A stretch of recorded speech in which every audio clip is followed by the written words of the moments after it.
back at it again with the daily uploads, and and one where it's a review of a comic that you guys will read or don't. Well, some of you do, but I'm just like these kinds of like one-off reviews don't seem to get too many views or comments or anything.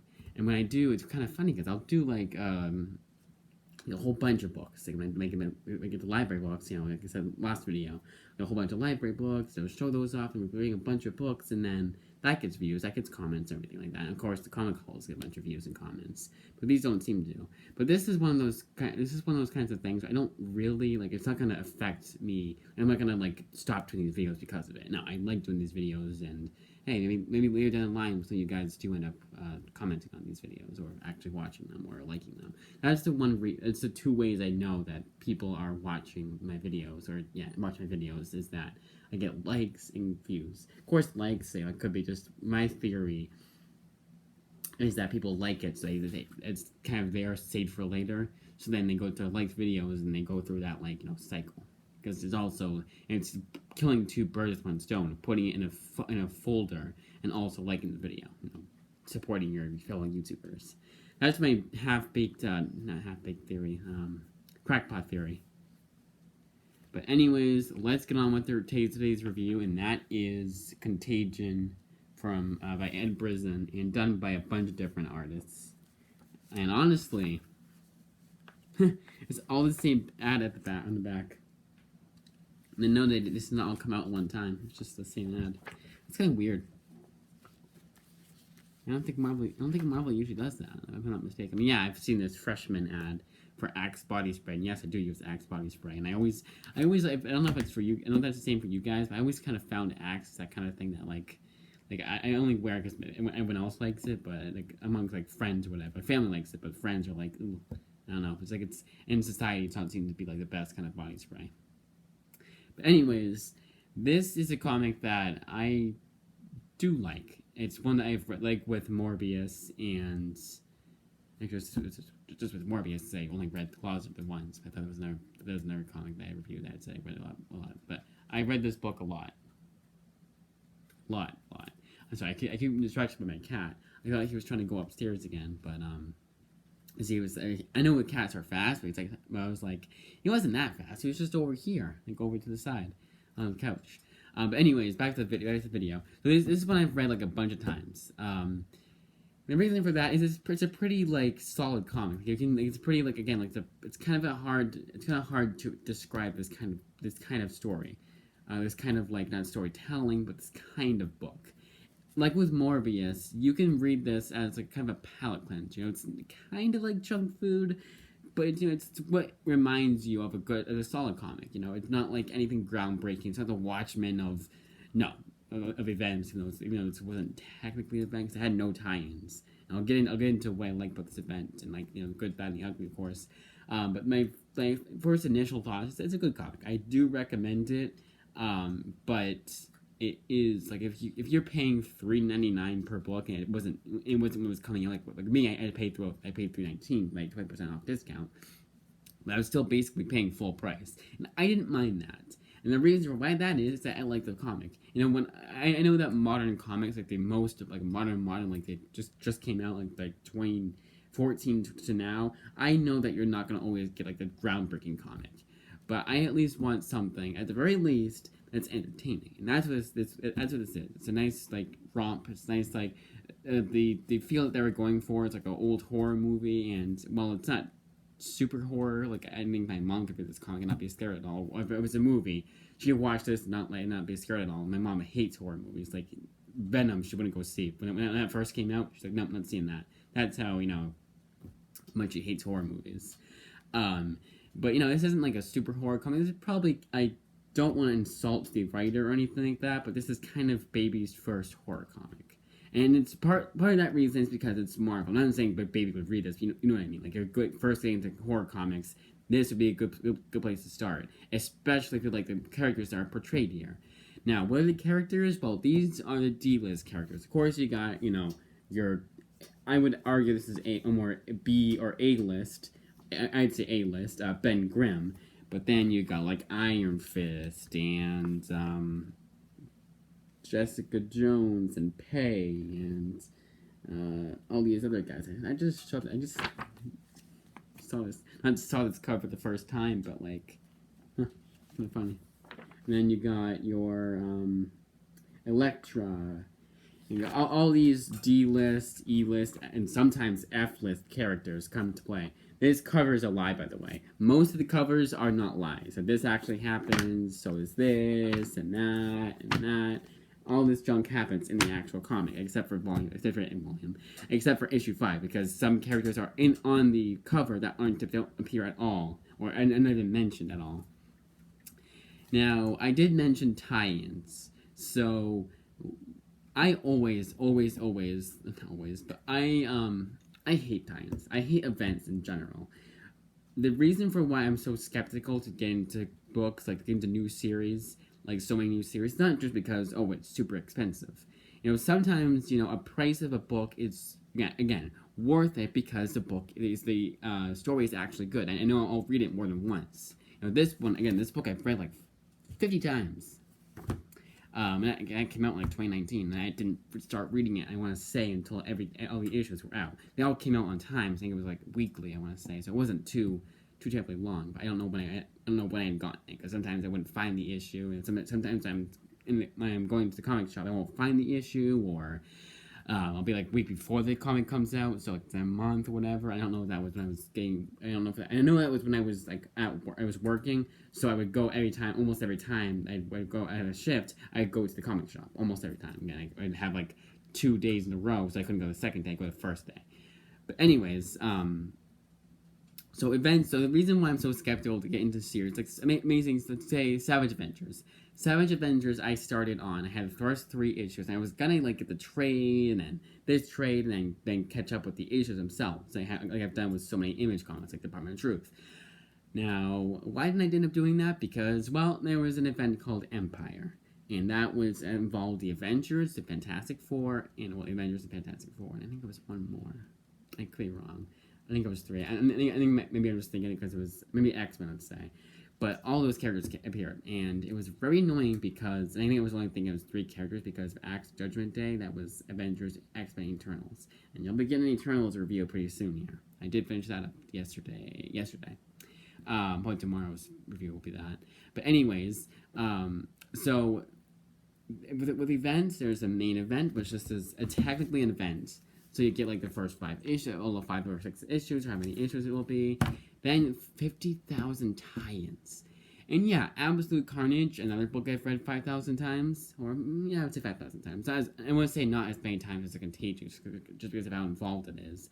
But another series was Absolute Carnage. And back in the day, when I was first getting back, first getting into doing weekly books and actually, modern comics, not just getting back issues. When I started out comics, I was back issues, the trades, all that, and those were the glory days. Then when Absolute Carnage came out, I was like, oh yeah, Carnage, I really like that character. Oh, Donny Cates, wow, okay. And for the longest time, I was like, not for the longest time, for the longest time, I was very skeptical to purchase it because of the fact that I thought it would tie into Venom. And it does, but like I've read Absolute Carnage. I wasn't too confused. Any of the times I've read it, I wasn't too terribly confused. Now with Contagion, there was no tie-ins, but with Absolute Carnage, there was so many tie-ins that was all I was buying. I swear to God, there was like I want to say because I remember I was watching an old video of mine like a few months back. And I was saying how there was a time when I was grocery shopping. When I was shopping at the comic book shop, I know I had to grocery shop in my mind, but I was at this comic shop, and every time I go, let's say 2 times, all I get were the tie-ins and the Absolute Carnage. So it was all Absolute Carnage at one time. Maybe I didn't have enough, and didn't have a lot to spend this time. I did the last time. Like I had like maybe $40 to spend this time, and the next time I'd have like $100. But I want to say that wasn't the case. Because back when I was working, I would try because I'd have like I wouldn't mind as much. Because some days wouldn't be paydays. Paydays bi-weekly. I go weekly. So I'd be working weekly. So I'd be 1 week I'd be able to work off allowances, and the next would be off my paycheck. I want to say that a paycheck week, all that went to Absolute Carnage. At least one time, it went out all to Absolute Carnage. So I hate tie-ins and I hate events. because they're so involved. It's every single month, it seems. It seems like every single month, it's Marvel and DC have a huge event. More Marvel than DC. I want to say DC is a little bit more lax. A little bit. And that's just compared to Marvel. So there's so many series that I would jump on right now if it wasn't for the fact that they're tied behind events.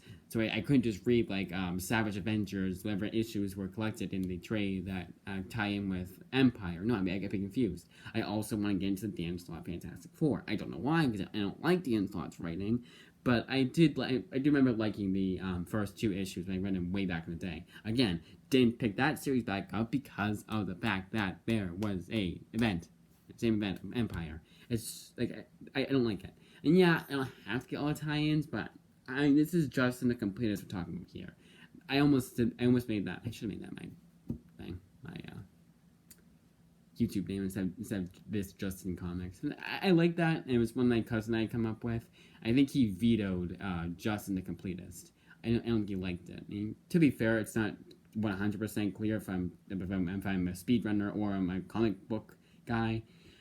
So there you go. But anyways, I'm just a completist, so I would have to get every single tie-in and every single issue and every single event and all that. Not just the issues of Savage Avengers and the Empire event. No, or if I was a Fantastic Four. No, I had the X-Men one, Save the X-Men. I don't remember what it was. I remember it was 3 though. But yeah, that's why I don't get events. Or that's why I don't get onto. That's why I hate events. Same reason that everyone hates events. So now let's get on to the good and the bad, the ugly. The good is the artwork. Now I'm going to show artwork from each issue. I'm going to try and go towards the beginning. Of course I did this. Here's the artwork for issue 1. I should probably go to where issue 2 will have it, but where all the action is, not just the. Of course I put to this. Yeah, it's such good artwork, guys.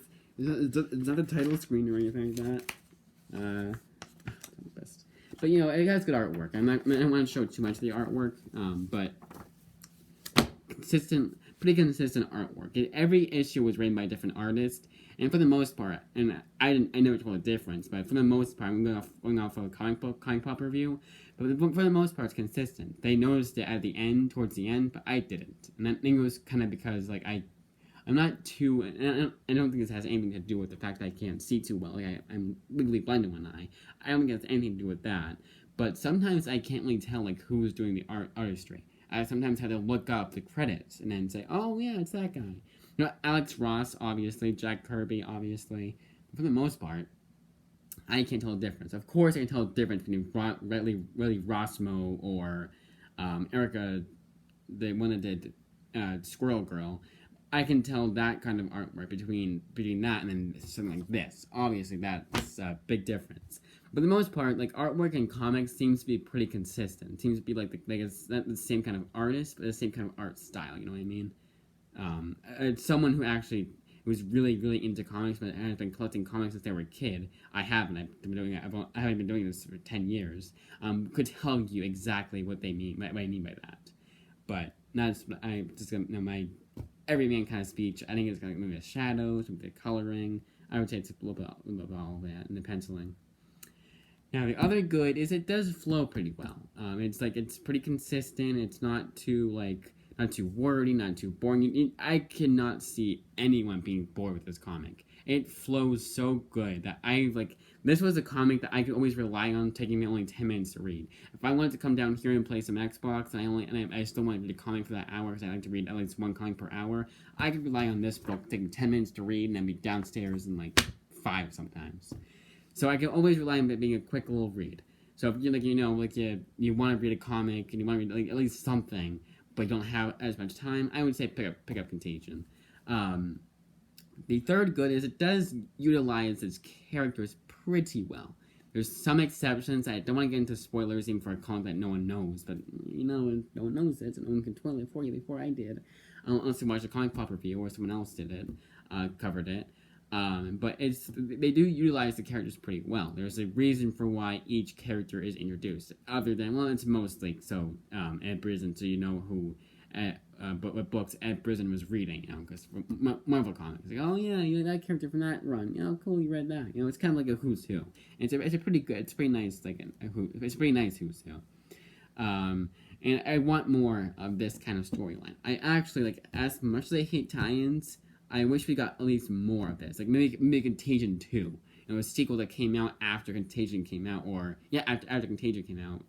Well, I was getting Absolute Carnage at that point anyway, so I guess at this point I wouldn't really care. Because Absolute Carnage, it's worth it getting all the tie-ins and everything like that. As much as I hated it back then, it was kind of worth it at the end of the day. I mean, honestly, I was getting floppies for the longest time. I would just get like floppies, like the series I was on, then I'd branch out and do even more. And I was like, why am I doing that? Because it's $3.19 at the very least, so I was kind of wasting money that could be better spent on trades. And yeah, some of the series I got were good, but most of them were kind of bad. Most of them are in my wrong box right now. I don't know why I couldn't say that. No, I wouldn't say most. Some. I Jesus, I was a superstar. I wised up pretty quickly. I wised up, and then I didn't get as much. I keep getting super distracted. But anyways, another good is that it flows pretty well. It's not like a comic that I can talk too much about. If anything, most of this video has been me getting sidetracked. Most of the length of this video. How long are we going for? 16 minutes. Again, another part of my poor vision. I can't see how long we're going unless I go like this close, that close. Another positive is the artwork is pretty good. Like, it does feel horror adjacent. That's what I would say. It's horror adjacent. If you're a horror fan coming to this comic and you want a horror comic, a really big, loud horror like a big boisterous, a big horror comic, you're not gonna get this. Like a big scary, a horror comic in a nutshell. This is not gonna give you. It's gonna disappoint you. It's not gonna give you what you want. Again, another positive is it's never boring. Never like there's no cringy dialogue at all. There's a couple of instances, like minor instances, but nothing that I would see anyone make a 10-minute video about. No, it's a pretty solid comic. And Ed Brisson is now a writer I will look forward to his writing. I did also read his Ghost Rider, again, the first few issues, and then the local comic shop didn't have the next few. Was that when I was like, it was right. There was a time, so I was getting a whole bunch of books. I was like spending money. Then like something happened where I couldn't spend as much money. I won't get into it, but I wasn't spending as much money, and I was dropping series left and right for bogus reasons. I later picked up like I think it was Jessica Jones wasn't one. There was some series I picked up afterwards, like after I was able to spend more money or able to get back in the swing of things. Is that it wasn't on so many series. That was the main reason. Not that I had more money to spend. No, I was just some series were over finally. That's why I think that's the reason for why I want every series to be a mini series, or at least like not be. I can't be on at least something like I know something is Clan Children that's going to go on forever, but every series I'm on, it seems to be like they come out every month. So I'm like spending like a whole bunch of money on on floppies and not anything on trades. I can't get both. I don't have that much money to spend. But again, getting sidetracked. I don't mind getting sidetracked. I hope you guys don't mind either. I'm not trying to be like a comic historian, comic pop. No, I'm just starting out, so it's gonna be very awkward. But anyways, I guess again, it's not the good and the bad aren't gonna be too like it's not gonna be like, oh my god, this is really good, or oh my god, it's really bad. No, it's gonna be kind of like it's a solid comic.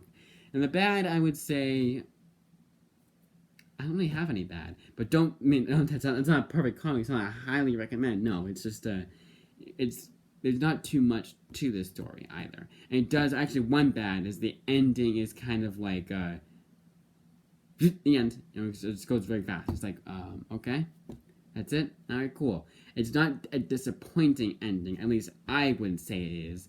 It just wraps up very quickly because we only had 5 issues, and it's worth the ride is worth it. The destination, it's kind of like the destination is kind of, the ride was really fun. You don't really care. At least I didn't care the destination is kind of disappointing. I would say disappointing, but like mildly. The only reason why I'm saying that is mildly is because of the fact when I'm skeptical to say it's disappointing is because of the closet. The closet's a hell of a lot more disappointing than this was. But this, like, I would say if you don't like bad endings, I would say still pick up this book because you probably will still like the ride. You know, the ride was worth it. But something like the closet, it was like the ride was. The whole point of the ride was to get to the destination, and the destination isn't like it's like not even there. But I still like the closet. But this one I do recommend. And again, it's kind of like a mediocre ending, but it's what do you expect from a book that probably sold 5 copies? You know, this book is so unknown that Comic Pop Sal, he had bought this book twice. He had bought it on digital and he bought it physically again. That's how unknown it. That's how underground it was. Underrated? No. That's how like unknown. I just like I can't keep saying the same words. It doesn't sound right. But that's how that's how little known it was. I don't know. You know what I mean? You know what I'm saying? I don't have to be a fucking wordsmith here. But Sal from Comic Pop he bought it twice. That's the whole point of that. And it's like no one knew when his comic was out. It didn't sell, probably did not sell too well, but his comic was under the radar, super under the radar. I can't blame him. Like, honestly, there was probably 5,000 other Marvel books out at that point in time that are probably more worth their money. Not too many, because again, a lot of the Marvel books now kind of stink, but kind of suck. But you know, to each their own. But I would say this is worth picking up. You can probably get all 5 issues for $5 at your local comic shop. I cannot imagine your local comic shop making you spend or pay $3 or $4 per issue. If they're making you pay $4 per issue of this, then your local comic shop is bad. It's rubbing you off. Unless they just had it in their back issues bin for so long, they never it's been dug between like other back issues that they went through it, you know. So if they did, and they you know what I mean, like they can't no time to go through every single comic that didn't sell too well. You know, it's probably just got buried under the shuffle, like buried under issues of X-Men or whatever. You know what I mean? Like, and if that's the case, then fine. But other than that, like I cannot imagine a comic shop make you pay full price per issue of this comic that came out like years ago. And when it came out, no one knew about it at all. Had no marketing whatsoever, even like the little marketing that comics do nowadays. That's about it. I would give this comic probably a 6.5 out of 10. Yeah, probably a 6. Close, yeah, 6 out of 10 again. Again, it's not like it's perfect, but not perfect or anything like that. It's not like a comic that like, oh my god, guys, you gotta read this right now. No. If your local comic shop doesn't have it at $5 for the whole entire series, or the trade for $10, or even the trade should be the same price, then okay, I wouldn't buy it. The Marvel app has is at $8.99, I believe. They're pretty weird about it. Sometimes a 5-issue mini will be this is digital, will be $8.99, but sometimes it'll be $9.99, or be like $10.99. I think. I don't know. I think I'm thinking the 6-issue series. Contagion. Let's see. How long are we going for? 124. So I gotta, yeah, $8.99 for the trade on the digital app. Okay. Can't see it because it's not as there.